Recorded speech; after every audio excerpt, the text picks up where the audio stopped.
Good morning and a warm welcome to your show, Sunny Mornings in San Diego.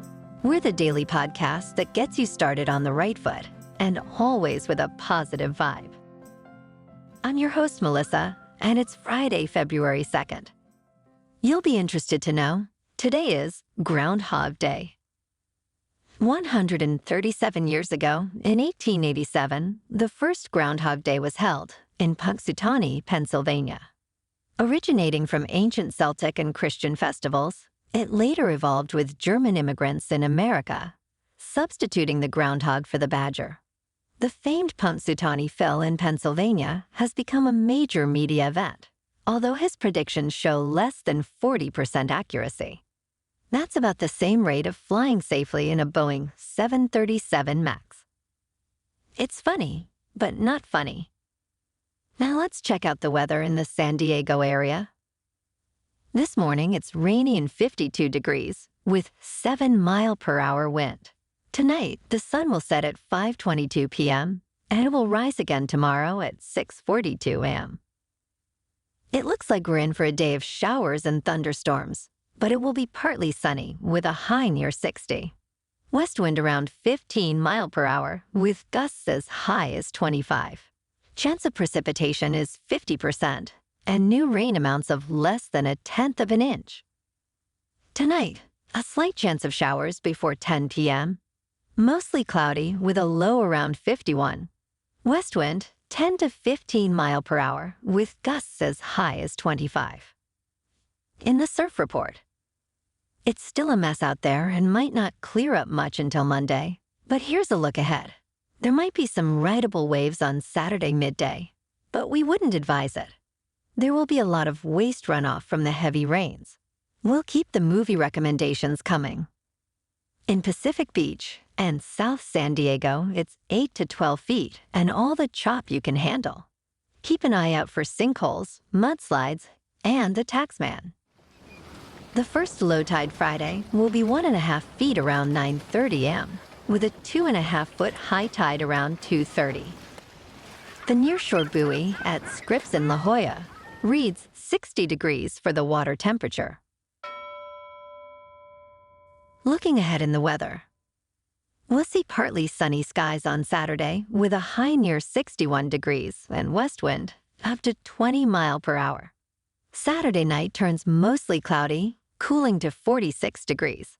Sunday brings a chance of rain after 4 p.m. amidst mostly sunny weather and reaching 63. Rain chances continue Sunday night, dropping to 50.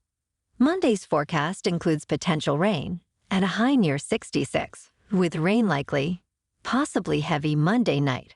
Tuesday and Wednesday are set for rainy conditions as well, and temps hovering around 62 degrees.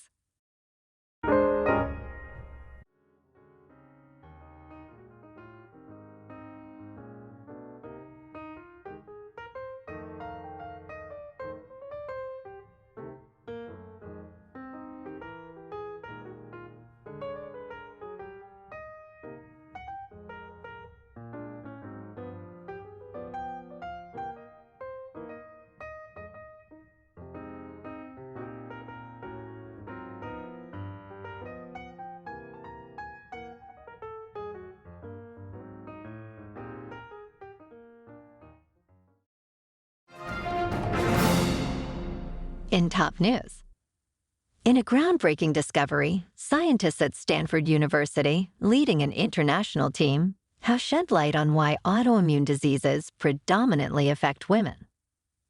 These diseases, which include lupus and rheumatoid arthritis, impact around 80% of women among their sufferers.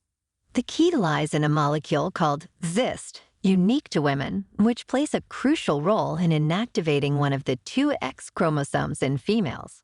This process, while essential, seems to inadvertently generate molecular complexes linked to autoimmune diseases. This finding, detailed in the journal called Cell, could pave the way for earlier detection and more effective treatments of these conditions. Although it doesn't fully explain the occurrence of autoimmune diseases in men, it's a significant step in understanding these complex ailments. Now, let's talk technology. Meta's Reality Labs responsible for virtual and augmented reality technology, recorded a substantial operating loss of $4.65 billion in the fourth quarter. Despite generating over $1 billion in sales, this marks the unit's largest quarterly loss, contributing to a total loss of over $42 billion since 2020. This heavy investment in the metaverse faces new competition as Apple launches its Vision Pro headset. Meanwhile, the VR and AR market experienced a 40% decline in sales in 2023. Meta's push into the metaverse, with products like the Quest 3 VR headset, is part of a broader strategy to pioneer what Mark Zuckerberg calls the next frontier after the mobile internet. In business news, U.S. stocks rallied today, recovering from the year's worst sell-off. The S&P 500 climbed 1.2%, the Dow Jones rose nearly 1%, and the Nasdaq led with a 1.3% gain. This rebound comes as investors adjust to the Federal Reserve's rate plans and anticipate major tech earnings. Fed Chair Jerome Powell's recent comments suggest rate cuts are unlikely at the Fed's next meeting, shifting expectations to May. Tech giants Apple, Amazon, and Meta are poised to release earnings, following Microsoft and Alphabet's results that didn't meet investor expectations. Additionally, the job market state will be revealed in the upcoming non-farm payrolls report, adding another dimension to this week's financial narrative. In crypto, Bitcoin is up around 43,000, Ethereum is at 2,200, and Dogecoin is about 8 cents.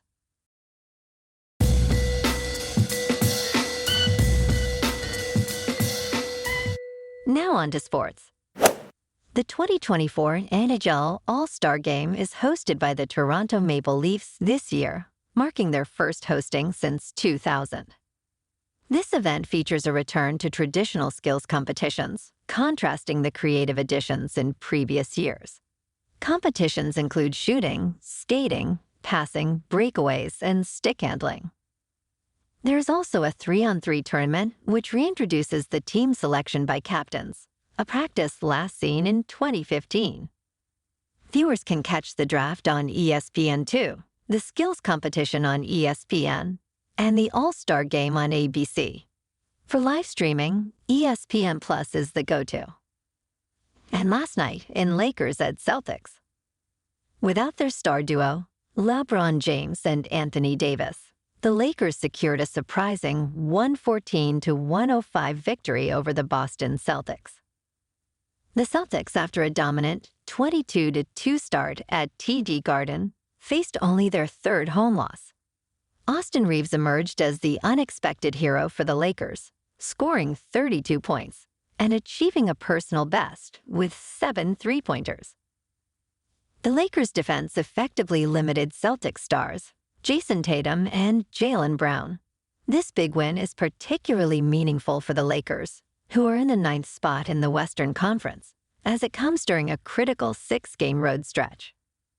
The win, combined with their earlier success against the Golden State Warriors, offers hope for a team striving to improve their playoff chances.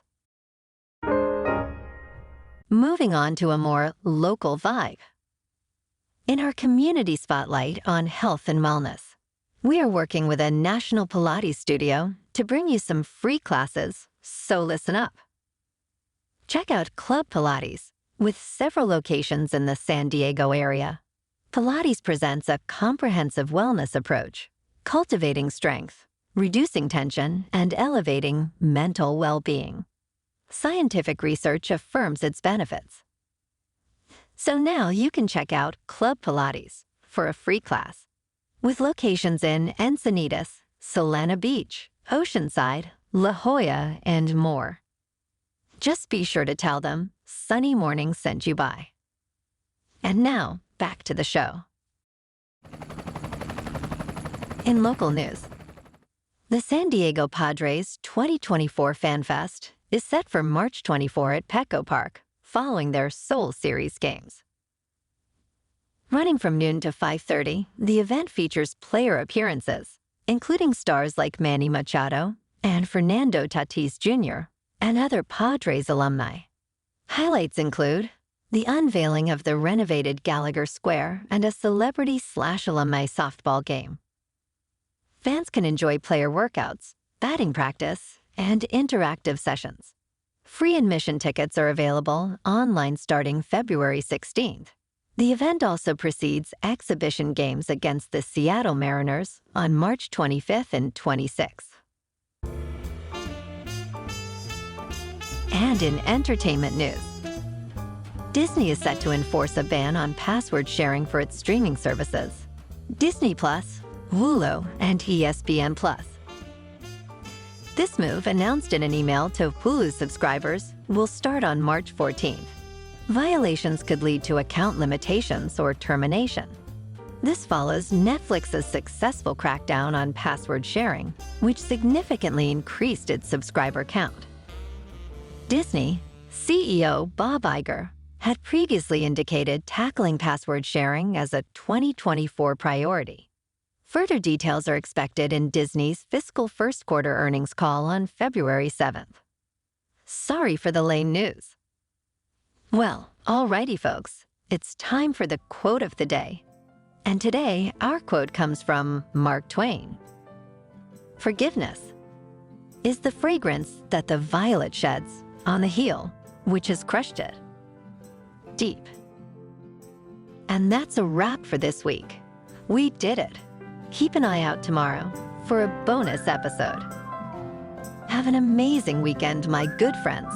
We'll be back soon with another Sunny Mornings podcast. Thanks for tuning in.